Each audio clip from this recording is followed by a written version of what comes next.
आपल्यासोबत स्वतः सुप्रिया सुळे खासदार आपल्या सोबत फोनवरून जोडल्या गेलेल्या आहेत। सुप्रियाजी, कसं पाहता विधानसभा अध्यक्षांच्या निकालाकडे? मला माझी रिॲक्शन त्याच्यावर पाहिजे, कॉपी पेस्टवर। जे शिवसेनेचं झालं स्टेप बाय स्टेप तेच राष्ट्रवादी काँग्रेस पक्षाचं झालं। त्याच्यामुळे मला काही आश्चर्य किंवा काही वाटत नाहीये, कारण का नियम कायदे काही ठरवलंय सगळंच मोडायचं आणि जे सेनेचं केलं तेच आमचं केलं। त्याच्यामुळे त्याच्यात नवीन काही नाहीये, काही क्रिएटिव्हिटी पण नाहीये। सुप्रियाताई, परंतु त्यांनी निकाल देताना म्हटलेलं आहे की हा 2 गटातला पक्षांतर्गत वाद आहे आणि असं म्हणताना त्यांनी सगळ्या आमदारांना देखील पात्र ठरवलंय। मी तुम्हाला सांगते, वरचं फक्त नाव बदललंय, बाकी सगळं तेच आहे। मी पूर्ण ऑर्डर नाही वाचलेली अजून, पण आउटकम तोच आहे ना। म्हणजे दरवेळी जे उद्धवजींवर होतं तेच 1 महिन्यानंतर शरद पवारांवर होतं। म्हणजे स्थानिक मराठी जे पक्ष आहेत त्यांना कसं कमकुवत करायचं आणि त्यांच्यावर कसा अन्याय करायचा आणि मराठी अस्मितेचा अपमान करून त्यांना कसं संपून टाकायचं पाप, हे अदृश्य शक्ती सातत्याने प्रत्येक कृतीमधून करताना आपल्याला दिसते। परंतु सुप्रियाताई, त्यांनी आणखी एक निरीक्षण नोंदवताना जी गोष्ट मांडलेली ती म्हणजे राष्ट्रवादी काँग्रेसमध्ये अजित पवार गटानं बंडखोरी केली किंवा पक्ष नेतृत्वात विरोधात काम केलं असं म्हणता येणार नाही, असं नार्वेकरांनी निरीक्षण नोंदवलंय। अहो, तुम्ही नार्वेकरांकडून काय अपेक्षा करणार? म्हणजे अपेक्षा करणंच हास्यास्पद आहे। त्यांची सगळं data speaks for it self ना।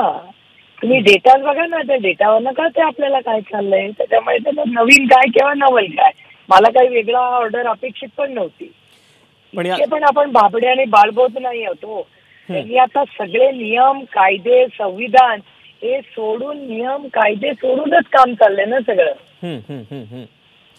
पण मग त्यांचं म्हणणं असं आहे की शरद पवार गटानं 10व्या सूचीचा गैरवापर करू नये, पक्षामध्ये लोकशाही असली पाहिजे हे देखील ध्यानात घ्यायला हवं, असं देखील त्यांनी सांगताना कुठेतरी खडसावल्याचं एक सूर त्यामध्ये पाहायला मिळाला। तुम्हाला तो खडसावणं वाटत असेल, मला ते कॉपी पेस्ट सांगते, अदृश्य शक्ती सांगते आणि हे ड्राफ्टिंग करतात।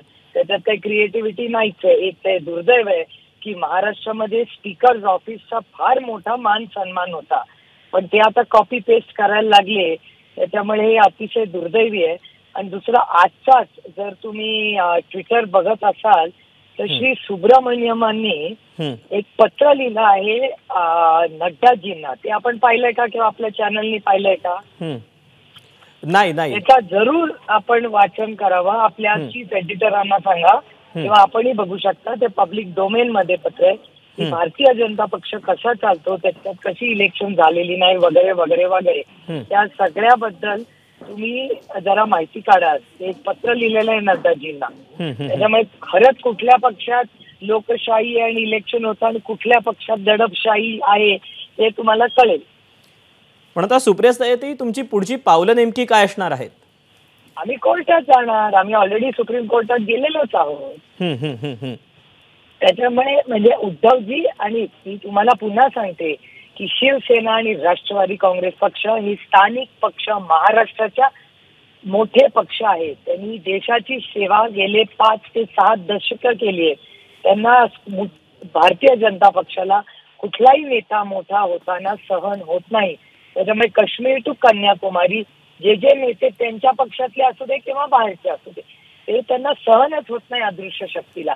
त्याच्यामुळे अदृश्य शक्ती काही ना काय करून मग आईस करा, आईस म्हणजे बर्फ नाही, इन्कम टॅक्स सीबीआय ईडी करायची, त्यांना घ्यायचं, नाही ऐकले तर पक्ष करायचे, असं काय काय ते करत असतात। त्याच्यामुळे मला काही याचं आश्चर्य वाटत नाही। आपल्यासोबत आहे ती तुम्हाला प्रश्न विचारते कविता। ताई, निकाल आम्ही पण सगळ्यांनी ऐकला जेव्हा अध्यक्ष वाचत होते, त्यातल्या 1-2 बाबी मला तुम्हाला विचाराव्याशा वाटतात।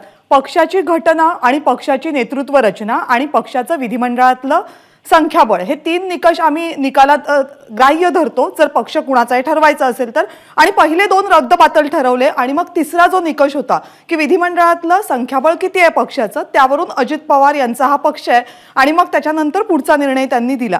तर जे पहिले 2 निकष त्यांनी रद्दबातल ठरवले, मला वाटतं तुम्ही ऐकलं असाल, काय म्हणणं आहे तुमचं त्याबाबत? नाही, मी नाही ऐकलं. मी माझ्या लोकसभा मतदारसंघात आहे, मी ऐकलंच नाही, कारण का मी उद्धवजींचं ऐकलं होतं आणि मला अपेक्षितच होतं कॉपी पेस्ट असतात. त्याच्यामुळे तो एकदा आपण जर पेपर वाचलेला असेल तर दुसऱ्यांदा पेपर वाचायची गरज नाही ना, आपल्याला माहितीच आहे. आणि जसं पहिल्यांदा केलं तसंच झालंय.